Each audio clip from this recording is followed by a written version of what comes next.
Now, I do a lot of hard work so the rest of you don't have to bother. Last night I watched the ABC's Media Watch and what a shocker.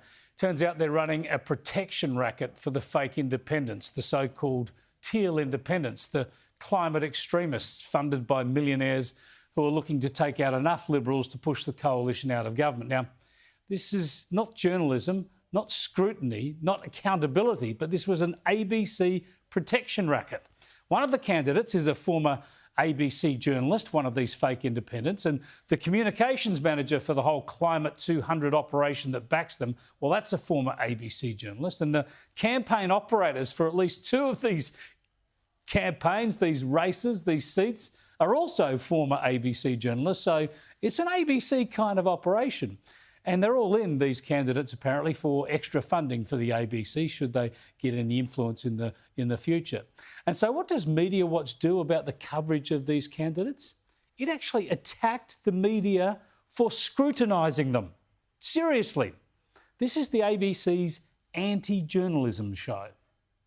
And those who have copped the most heat are those with the best chance of winning. Former ABC journalist Zoe Daniel was dragged through the tabloids for signing a pro-Palestinian open letter before becoming a candidate. And Wentworth independent Allegra Spender was branded a hypocrite for chairing a business taking government green grants while arguing for tougher climate targets. Really? Media exposing your anti-Israel position from which you don't resile is characterised as being dragged through the tabloids? And hypocrisy shouldn't be exposed? Does Paul Barry even check this stuff out before he reads it? And listen to how flippantly he deals with the crucial question, the important question about these independents being frank with voters over which major party they intend to support in the minor matter of who governs the country. And because the independents have been coy about which party they would support if elected and if there was a hung parliament, Chris Kenny ramped it up last week, declaring they are a risk to the country. They will plunge Australia into the riskiest parliamentary experiment in modern history, at perhaps the most ominous period in our nation since the Second World War. All right, so according to the ABC, refusing to be frank with voters on this crucial democratic question is being coy.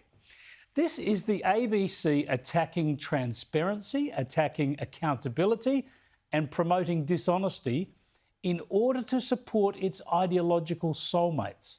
Shameless. Yet listen to this doublespeak, this sanctimony. Now, we're certainly not saying that independent candidates and Climate 200 should be immune from scrutiny. But when news reporters and columnists of one of the country's most powerful media groups echo the Liberal Party's concerted attack on them, something is very wrong. Yeah, something is wrong, all right. Paul Barry is suggesting these candidates should be free from scrutiny. And not only does he and the ABC refuse to apply that scrutiny, which is what taxpayers actually fund them to do, instead they take that public money and use it to attack anyone who dares to apply scrutiny to these Green Left candidates. It is a Green Left protection racket trying to frighten journalists away from scrutinising the fake independents, and it's done at taxpayers' expense. And if you deal in truth, in reality, then Barry says that's the Liberal line. What intellectually dishonest rot.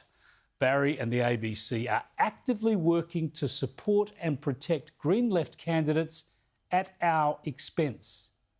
Always remember, it's not your ABC, it's not my ABC. In the end, it's always their ABC.